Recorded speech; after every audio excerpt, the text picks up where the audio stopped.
The US dollar remains extremely volatile, as is the case for the entirety of the financial markets right now. Guys, let's jump straight into this video. Guys, before we dive deep into the talking points of this specific video, I just want your attention. Markets right now are extremely volatile. We haven't seen this amount of volatility in a while, okay? You've seen, which we're going to cover in a video, there's big flows into safe havens right now in Swiss franc, into yen. Stocks are extremely volatile but remain vulnerable. Dollar obviously is a safe haven but is dealing with its own fundamental challenges right now around the US economy. So there are so many variables, right, and intricacies. You have to be nimble and agile more than ever in the markets. And I've been tweeting about it for a little while, covering some ground on, my eyes are peeled because I see a lot of shit that's going on right now, a lot of things that are unfolding, and you wait. Now, on that point, remember, there's a link in the description, in this bio, okay, of this video, where I am going to be taking a little personal challenge, and I want you guys, those that are keen, to come and join me. It's not just about the challenge. Obviously, we're going to look to take 500 towards 5K, okay? But it's also about the knowledge that you're going to gain as part of that. All of these things, these warning signs that I'm seeing, breaking everything down so that you know how to potentially capitalize on that, how I look at markets right now. And we are already capitalizing via the TFTC. If you're not part of the TFTC right now, you can check out, obviously, the membership. Or if you just want to elevate your fundamental game and have this level of, passion, excitement, and the way I see the markets and all that knowledge, just have my knowledge condensed. It's in a course anyway, if you want to check it out. Otherwise, obviously, we're putting out a lot of value anyway, guys, which you can, chew your teeth, or whatever, chew on, basically. So another knowledge to chew on. Look, let's jump straight into this rundown. First thing I'm going to talk about is the dollar. Let me share my screen here. Share screen.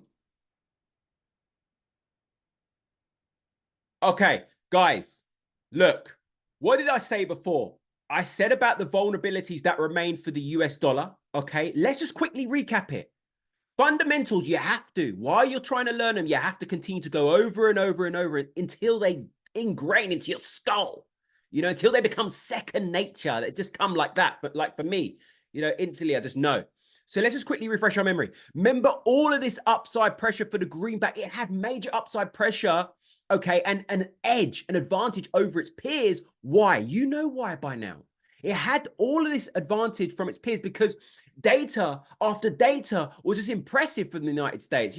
Decent jobs being added to the economy. Manufacturing was great. Low unemployment, decent wages, consumer spending, retail sales. Everything was just at the time for the dollar in comparison to other economies where data was hit and miss, hit and miss, hit and miss. Eurozone was really lagging. UK, there's signs of stagflation with a lot of these other major economies, basically, okay? Where the US data was great and inflation was remaining high. Inflation was sticky, okay? But within these recent weeks, we've seen the dollar losing that edge, okay? And this, my friends, I have to stress it again, is fundamentals. This is a pure macro reason for the dollar losing its edge. You know why it had its edge, as we just gone over, and it losing its edge because of the signs of disinflation in the United States. Now, guys, stay with me. This is really important. We're continuing to see signs of disinflation in the United States. Now, what I'm going to just quickly do, right? First of all, let me just quickly filter this out. And let's just quickly, again, just double check. So Ken knows what he's talking about. So look, put this on a weekly chart. I'm bringing up all the high impact data a moment. Okay, this week, I want to show you last week, quick recap. Okay, look, Fed's preferred measurement of inflation, core PCE price index cooled down to 0.2%. Okay, I just want to stick to the inflationary data. Look, prelim GDP price index. This is the prices of all the goods and services that's used to contribute to that GDP figure. You know this GDP figure here? This is the prices of those goods and services that make up that GDP number, cooling to 3% from previous 3.1%.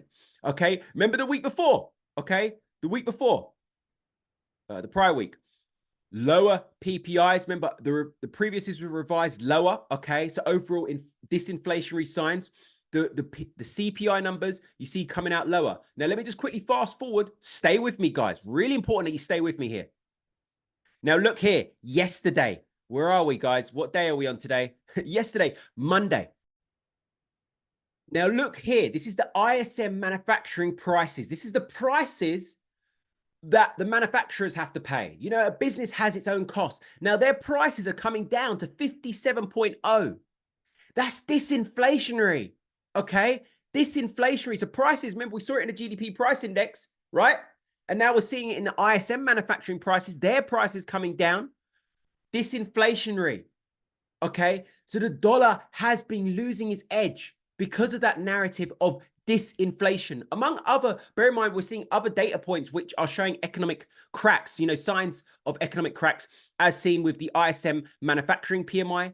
Remember, anything below 50 is contractionary territory. So that number slipping deeper into contractionary territory. Remember, just a quick recap last week as well with the softening data in the form of pending home sales, a massive drop there of 7.7%. The unemployment claims ticking higher.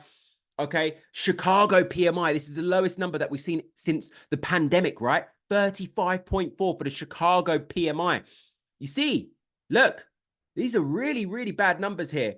You know, a run of bad data from the United States, which, as I say, it has forced the dollar to lose its edge. So if we go back to this technical overview of the dollar right now, obviously structurally, as I said, we've been to the downside, right? After breaking this trend to the north, having that edge, because now the dollar's been thrown back into the mix with the other currencies, you know, with Euro, GP, CAD, Aussie, NZD, all of those, it's been thrown back into the mix after, you know, it having that edge, because obviously, as I say, now we're getting closer towards a dovish FOMC. There's signs of slowdown in the US economy. Everything's sort of on a level playing field again, all right? It wasn't before. The dollar was up here with everything else down here. So now we're on a level playing field. So if you look at the Dixie here, as I said, we had a breakout of this channel, this rising channel that's supporting the price. Then we were tap, tap, tap, knocking on the door, and then a wave of downside pressure. Now, let me just say something, because, guys, I do still see comments from trolls. Don't get me wrong, but I don't necessarily reply to them because I don't give them my energy. I've got a lot of shit, you know, that I'm responsible for,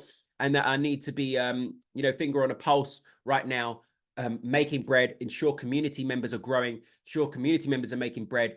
Like troll shit, I don't have the time and energy for. But unlucky sons, you were calling that dollar upside. Interesting. Okay. So anyway, dollar coming under pressure as we were looking for. You know, I explained those vulnerabilities. And look, on a structural, on a pattern level here, we had a breakout of this channel here, this flag. Nice breakout there, inviting that wave of downside momentum.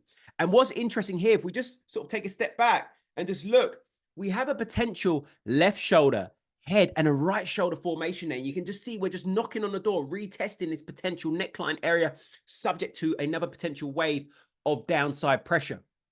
Okay. Now, on that front, in terms of the commitment of dollar bears, it really is dependent. Again, remember, fundamentals lead the way. It's really dependent on data this week, where we kick things off on the labor market front from today with the JOLTS job openings. Okay, expected to cool in terms of the job openings there in comparison to the previous. ADP employment change. Remember, this is the privately conducted payrolls number. Okay, expected at 173K. So expecting worsening there in the labor market again. We'll keep an eye on these services PMI. If we're going to see the continued theme of cracks in economic data, especially if this slips below 50, expect that dollar to get hit. Unemployment claims, and of course, the big non-farm payrolls number, guys. Look, this data is actually expected somewhat inflationary, with still a decent amount of jobs expected to be added to the economy. Average earnings, what people getting paid, is expected to remain inflationary, and the unemployment rate expected to remain steady at 3.9. Now, I think these numbers, in terms of these expectations here, are a bit generous, given that we've seen various indicators and signs that we are seeing that slowdown. So personally, I would still like to see softer data, which would be disinflationary. Remember, if the labor market is cooling, if it's getting worse, that's disinflationary, because we've got less people potentially in the workforce, jobs being added to the economy, got a higher unemployment rate, and potentially lower wages, right? If the labor market is not healthy, remember, the consumer makes up the economy. They're a key part of the economy. If the labor market is not healthy, the consumer's not there to spend, right? So if the consumer's not there to spend because we don't have people in the labor force, what happens to prices of goods and services? They come down. All right, guys. Now, I want to show you some other key things, okay? Before I continue, just as a reminder, right? I want you to click the link in this description and sign up if you're interested in joining me on this personal challenge. And it's not even just about the personal challenge. Obviously, we're going to look to take, 500 up towards 500K, 500K maybe, towards 5,000, right? 500 to 5,000 challenge, trading with focus on these macroeconomics, okay, and going over specifically why we are looking at certain opportunities, looking to capitalize on that, okay? So click the link. Details will be sent in that soon. So just make sure you signed up to that. And as I say, you'll be part of this exclusive group with me, this exclusive channel where we are focusing on this economic downside. And it's going to be a serious learning lesson for you guys. And obviously, you know, some opportunities for us to look to collectively capitalize on as one. Guys, also just another thing as well. Until then, obviously, if you're interested and you want to join a TFTC, you can. Okay. And obviously the course is there for you guys as well there's serious hours of knowledge in there. Anyway, let me carry on. Now, you know how I said, I'm going to save this for the next video, but I just want to speak to you about, look, I'm just putting this on the naked chart because we've got some analysis, which some trades, which we've been capitalizing on via the TFTC. But can you see the way, look, we've seen these flows into yen, okay, across the board. Look, these are safe haven flows. Remember, yen is a safe haven. Look at those big flows into the Japanese yen. The same thing being observed for the Swiss franc. Look at these Swiss franc flows. And I was talking about this on a macro level last week and people just overlooking it. Fine. You know, CAD Swiss, we had some nice shorts, which we capitalized on via the TFTC. Beautiful. You could just see those flows into safe haven. Same there, Swiss franc. Same there, Aussie Swiss. Okay. And that's safe haven flows. And this all goes back, by the way, guys, this all goes back to what I was talking about in terms of those warning signs. So I'm going to save this for the next video because I'm really conscious that I'm blabbering on quite a bit. So I will save that for the next video. Man, I have so much to talk about. You know, like sometimes I just sit here in the morning, you know, when I'm prepping the markets, and I'm just so focused on providing value to everybody that I just implode. Because it's like, man, I want to talk about this. I need to cover this. But it's just not enough time. If I had more time to do so, believe me, I would do it. There's so many opportunities, man. It's crazy. Guys, I hope you found value in that. Oh, let me just quickly, do you know what? I'll just quickly give you one last thing. Look, with that dollar, I spoke about this before, but with that dollar downside, Euro obviously has a potential opportunity to capitalize versus the dollar, depending on the ECB. So we're going to keep an eye on the ECB rate decision on Wednesday. Obviously, I haven't got this filtered for Euro. Let me just quickly filter it for Euro. Okay, so ECB rate decision on Thursday, excuse me, we're expected to cut by 25 basis points. I think we could get a hawkish cut in the sense of they cut, but then they push really right back on any rate cut bets. The reason being, or in terms of more rate cuts, the reason being is just because of CPI remains sticky in the Eurozone, as you saw there last week and the week before last. Manufacturing PMIs are decent. So we've seen some stabilization in the Eurozone economies. Keep an eye, we've got a bit of a retest. You know, the flip side to that, Dixie, got a bit of a retest here, potentially of this inverse head and shoulders, this neckline area around this sort of 108.80 towards sort of 70 area. So just watch that retest. We had a bit of a breakout of a bullish flag here as well. Ignited some upside, which we were looking for via the TFTC as well, in terms of that momentum of breakout came into play. So yeah, there's a lot of talking points right now with the dollar.